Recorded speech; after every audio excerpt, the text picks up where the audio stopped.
La parole est à Monsieur le Premier ministre.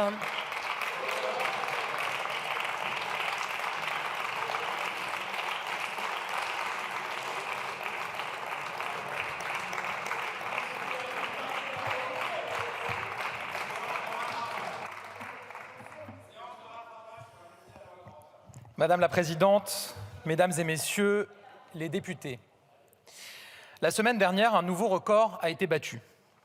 Un record qui rend visiblement fiers ses auteurs, mais un record qui, je crois, ne rend pas tout à fait honneur à notre débat public et démocratique.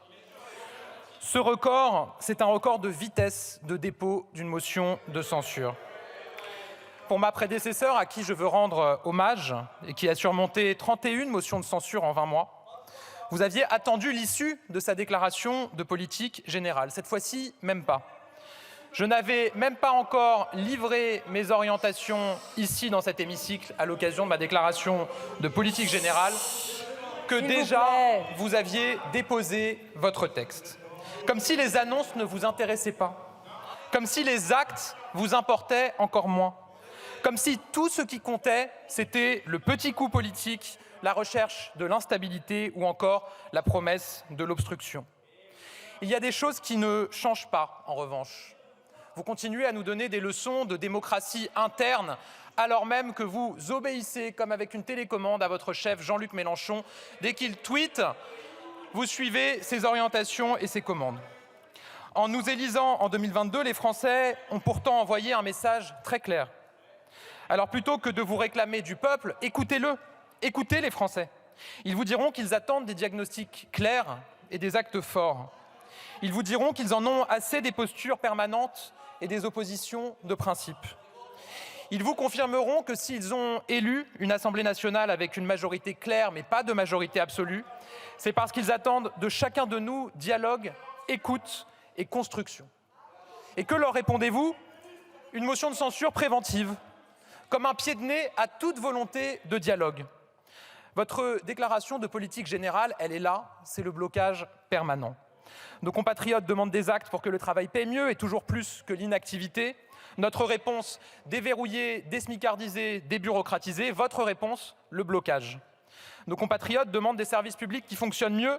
Notre réponse, plus de médecins, plus de moyens pour l'école. Votre réponse, le blocage. Nos compatriotes demandent le respect de l'autorité partout sur le territoire.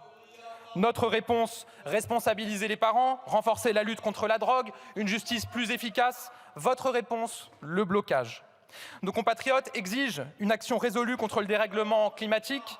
Notre réponse, la planification écologique, continuer l'accélération de la baisse de nos émissions, trouver des solutions pour chacun. Votre réponse, le blocage.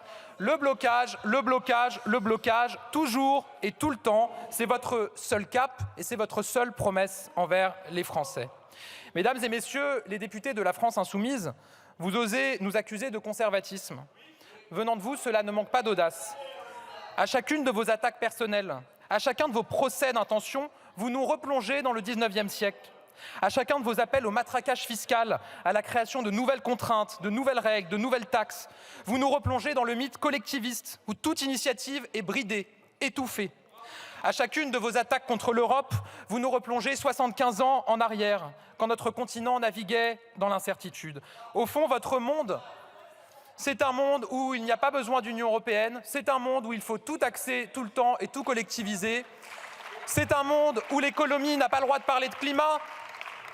Le temps passe, le monde change, mais vos propositions et vos postures restent. Il n'y a pas plus conservateur que vous dans le paysage politique.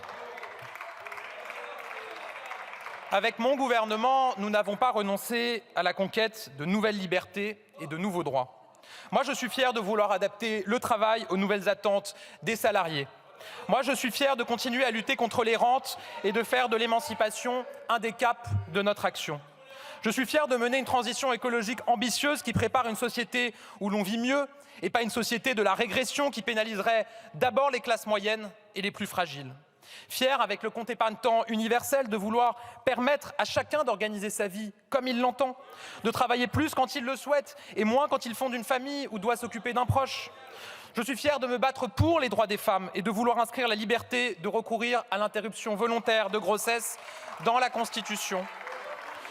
Je suis fier de lutter pour de nouveaux droits, et notamment le droit de mourir dans la dignité. Cette majorité, ce gouvernement, c'est celui du progrès, celui de la conquête de nouveaux droits, de l'émancipation pour chacun. Depuis 2017, sous l'autorité du président de la République, c'est ce qui nous anime, et cela le restera. Mesdames et messieurs les députés, vous me connaissez. En 2017, j'ai eu l'honneur d'être élu sur ces bancs. J'ai été membre du gouvernement, j'ai travaillé avec vous. Alors vous le savez, malgré les tentatives de certains, je ne me laisserai jamais intimider. Jamais intimidé par les motions de censure préventive, jamais intimidé par les cris. Je ne me laisserai jamais déstabiliser par les hurlements et les injures. Rien ne me détournera du cap du dialogue et des solutions. Alors devant vous, je veux prendre 3 engagements. Le premier, je m'engage à toujours garder ma porte ouverte pour la discussion et la recherche d'accords. Depuis 2022, à déjà plus de 50 reprises, nous avons prouvé qu'il était possible de dépasser les clivages au service des Français. Nous avons prouvé que cette législature ne serait pas celle de l'immobilisme. Avec mon gouvernement, nous voulons agir aux côtés de tous les parlementaires, chercher sur chaque texte des majorités dans le respect des convictions de chacun. Je l'ai montré avec les dialogues de Bercy. Je l'ai montré comme ministre de l'Éducation nationale. Je suis prêt à échanger avec chacun sans a priori ni arrière-pensée. Je crois que l'avenir de la France vaut plus que les querelles partisanes. Alors je serai toujours à l'écoute et je répondrai toujours présent pour bâtir des solutions communes. Mais vous, mesdames et messieurs les députés, partisans de la censure permanente, serez-vous au rendez-vous du dialogue? Avoir des convictions, ce n'est pas refuser la construction. De mon côté, avec mon gouvernement, avec la majorité, nous sommes toujours prêts au dialogue. Nous le voulons et notre porte sera toujours ouverte. Ensuite, je m'engage à toujours respecter le Parlement et le débat d'idées. Dans cet hémicycle, la République s'est forgée. Dans cet hémicycle, nous avons conquis des droits et acquis des libertés. Dans cet hémicycle résonnent encore les mots des grands débats qui ont fondé notre pays.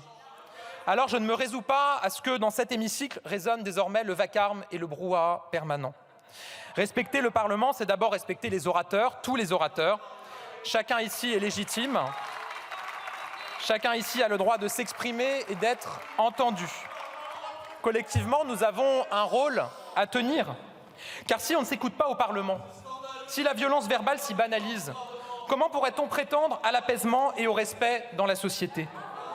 Alors avec la majorité, avec mon gouvernement, nous veillerons toujours au respect de chacun, à la bonne tenue des débats, à ce que le travail parlementaire puisse être à la hauteur de ce que les Français attendent. Nous nous sommes engagés dès 2017 autour de la bienveillance et malgré vos tentatives, vous ne nous conduirez jamais à nous livrer à ce à quoi vous vous livrez, c'est-à-dire l'invective permanente, les cris et les hurlements contre les orateurs. Serez-vous au rendez-vous? Renoncerez-vous à faire de l'outrance un titre de gloire? Accepterez-vous de proposer des solutions et d'en débattre dans le respect des convictions de chacun? Accepterez-vous de confronter les idées plutôt que de multiplier les excès et les hurlements?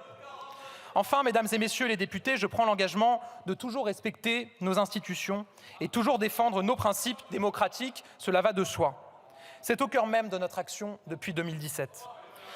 Vous répétez sans cesse que nous n'avons pas de majorité absolue, ce n'est ni un secret, ni une nouveauté.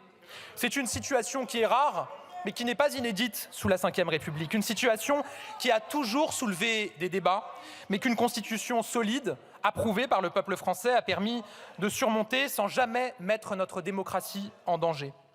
Une situation qui n'a pas empêché des réformes majeures, comme la création des CHU, ou 30 ans plus tard, celle du RMI.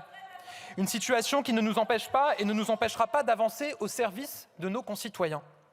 Vous demandiez un vote, vous l'aurez dans quelques minutes, mais alors en accepterez-vous son résultat? Je m'interroge car 2 ans après, certains crient encore à l'usurpation de majorité et refusent encore d'accepter leur défaite aux élections présidentielles et législatives. La réalité, c'est que les Français nous ont confié un mandat démocratique pour gouverner et trouver des majorités texte par texte. Ce mandat, avec mon gouvernement, nous allons le tenir, nous allons le respecter, pour les énergies renouvelables, pour le partage de la valeur dans l'entreprise, pour les moyens de notre justice et ceux de nos armées, pour le nucléaire, pour nos agriculteurs, pour une santé renforcée, un accès aux soins renforcé pour nos concitoyens. Et la semaine dernière encore, pour inscrire la liberté de recourir à l'interruption volontaire de grossesse dans la Constitution. Nous avons été capables de trouver des solutions qui ont rallié des voix au-delà des clivages, y compris sur les bancs de la gauche. Je n'ai aucun doute que nous y parviendrons encore. Et avec mon gouvernement, je n'y renoncerai jamais. Mesdames et messieurs les députés, je crois au débat, à la recherche d'accords. Je crois au respect des orateurs comme des idées. Je crois aussi à l'action, à la détermination, aux résultats pour les Français. Avant même que j'aie prononcé ma déclaration de politique générale, vous avez choisi de tenter de censurer mon gouvernement. Cela ne m'arrêtera pas, ni dans ma volonté d'agir, ni dans ma volonté de dialoguer. J'ai entendu l'appel des Français. Avec mon gouvernement, je suis déterminé à répondre à leurs attentes, à leurs inquiétudes, à leurs doutes, à leurs colères. Avec mon gouvernement, je mettrai toutes mes forces dans la bataille, toutes mes forces pour convaincre et construire des majorités, car il en va de l'avenir de la France et des Français. Je vous remercie. Merci beaucoup, Monsieur le Premier ministre.